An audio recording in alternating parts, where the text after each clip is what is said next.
what's amazing is, moving on to our next topic. So we're talking about how the administration is saying the CDC is the gold standard. Whatever the CDC says, we're going to follow it. Except when you go to our southern border, where Title 42 is it's supposed to expire, what, in mid-May? Yeah, May 23rd. May 23rd. Yet we're getting reports this morning that the White House is considering an extension of Title 42. Why was it supposed to expire on May 23rd? Because the CDC said they don't need it anymore. So the White House is thinking about overruling the CDC, which, in my opinion, would be a good thing in this case. But if you look at their argument, in one sense, the CDC is sacrosanct. In another, because they're getting so much political heat about what's happening down at the border, they're thinking of extending Who's Title more at 42. risk from COVID? These people or our children, our toddlers here in New York? They don't have to wear the mask. They don't have to get vaccinated. They can walk across our border. And because of Title 42, they get to stay.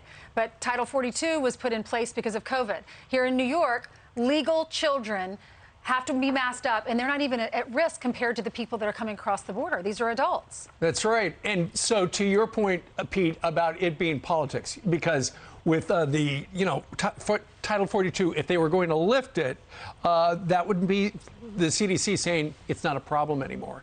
Except it's a problem for these Democrats. They are very vulnerable, and they would like to see the White House extend Title 42 because until they're reelected. Well, exactly. for a little while. Right, until November. Because just the optics of what is being suggested, they're saying that the president's own Department of Homeland Security is saying about 20,000 people could be streaming into the country every day. A day. Now, think about that. 20,000 every day until the midterms. Those Democrats are in big trouble. However, then you've got the other side of the Democratic Party.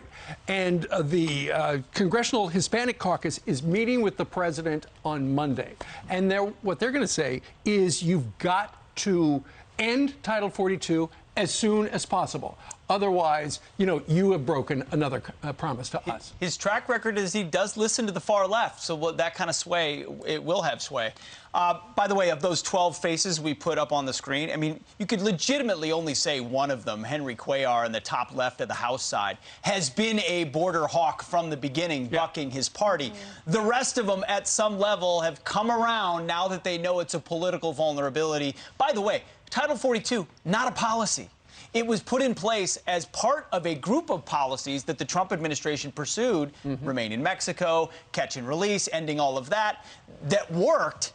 That's the one little residue left over from Trump, and they're using the CDC as the example. But it's not a policy, and when it ends, it means they'll effectively have no ability to deport people coming illegally at all. So they did detain 42 migrants.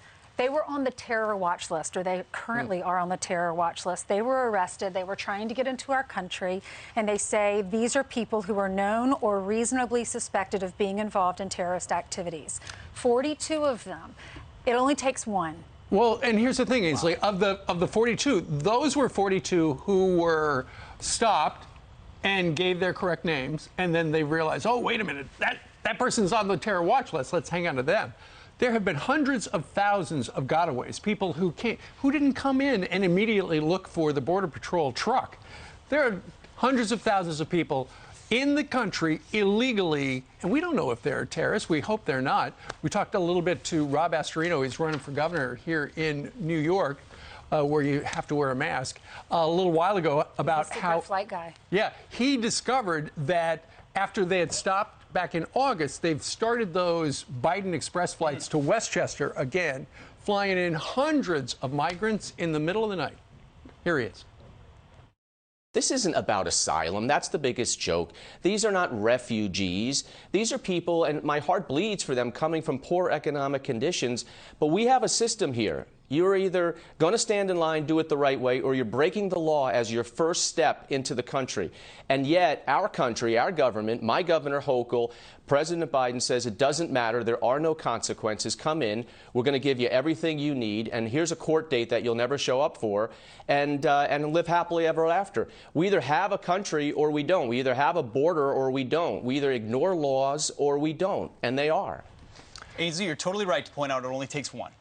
Today is Show and Tell Day on Fox and Friends. Are you doing this again? I'm doing it again, yeah. if you've got 42 terrorists that you know about, right, that's just the tip of the iceberg, because this group down here maybe had no ID or didn't give a right name, even though they were encountered. And then you have all the gotaways that we didn't encounter or we don't know about. So how many terrorists have actually come into our country under the Biden administration?